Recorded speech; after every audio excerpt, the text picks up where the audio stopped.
کہ ایک شخص یمن کے قبیلے حمیر سے تعلق رکھنے والا شاہ طبہ بادشاہ بنا، علماء دوست تھا، علماء کو اپنے ساتھ رکھتا تھا، بڑے بڑے سفر کرتا، پوری کابینہ پارلیمنٹ اس کے ساتھی اراکین اس کے ساتھ چلا کرتے تھے۔ وہ کہتے ایک مرتبہ حجاز کے سفر پہ تھا، مدینہ طیبہ سے گزرا، رات کا وقت تھا، پڑاؤ کر لیا، صبح کوچ کا حکم دیا۔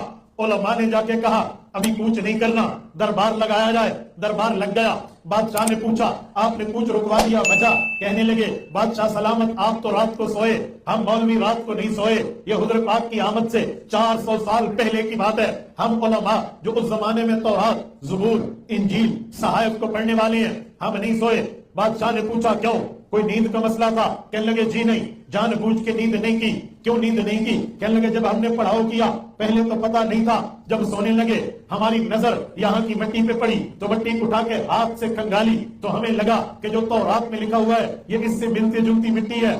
آپ تو سو گئے، ہم نے رات کو تورات کھولی، مٹی کی نشانی پوری، سنگریزے دیکھے، سنگریزے کی نشانی پوری۔ ہم نے درختوں کو دیکھا، تورات و انجیل کے صفوں کو دیکھا، جو تورات انجیل کے صفے بتائیں وہی درخت بتائیں۔ ہم پہاڑوں پہ چڑھے، پہلی کتابوں جو ذکر کرے وہی پہاڑوں پہ بات ہے۔ بادشاہ کہنے لگا کون سی کتابوں کی کون سی بات؟ انہوں نے کہا بادشاہ سلامت آپ بھی حضرت موسیٰ پہ اترنے والی تورات مانتے ہیں، حضرت عیسیٰ پہ اترنے والی انجیل مانتے ہیں، اور اس میں موجود ہے جو آخری نبی آئے گا اس آخری نبی کا مدفن یہی شہر ہوگا۔ بادشاہ نے کہا اچھا وہ جس نبی کا ذکر ہماری کتابوں میں ہے تم اس آخر الزمان نبی کی بات کر رہے؟ کہا جی ہاں۔ بادشاہ کہنے لگا ہو میں بھی تو اسی جگہ کی تلاش میں تھا، بہت اچھی جگہ، کوچ رکوا دیا۔ بادشاہ نے کہا علماء بتاؤ کرنا کیا ہے؟ انہوں نے کہا ہم یہاں رہنا چاہتے ہیں، ہمیں یہاں رہنے کی اجازت دی جائے۔ بادشاہ نے کہا علماء کی جماعت سوال تم نے اپنی طاقت پہ کیا، میں جواب اپنی شان کے مطابق دوں گا۔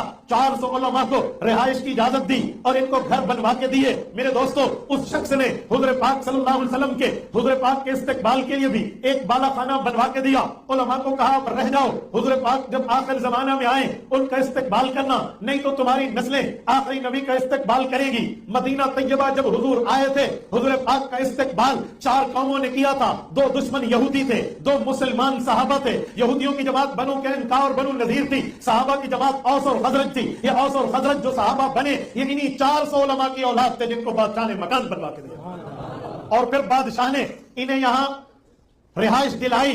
پھر ایک پرچہ لکھا، اس پر 6 الفاظ لکھے، کہا علماء کی جماعت سنبھال لو، آخری نبی کے لیے تم نے مجھے مصاحبت کی بات یاد دلائی، جب حضور آئے انہیں یہ میری طرف سے پیغام دے دینا۔ اس نے جو 6 الفاظ لکھے ہیں میں آپ کی خدمت میں پڑھنے لگا ہوں۔ وہ کہتے ہیں شہدت علی احمد انہ رسول من اللہ باری النسمی فلو مد عمری الی عمرہ لکنت نذیرا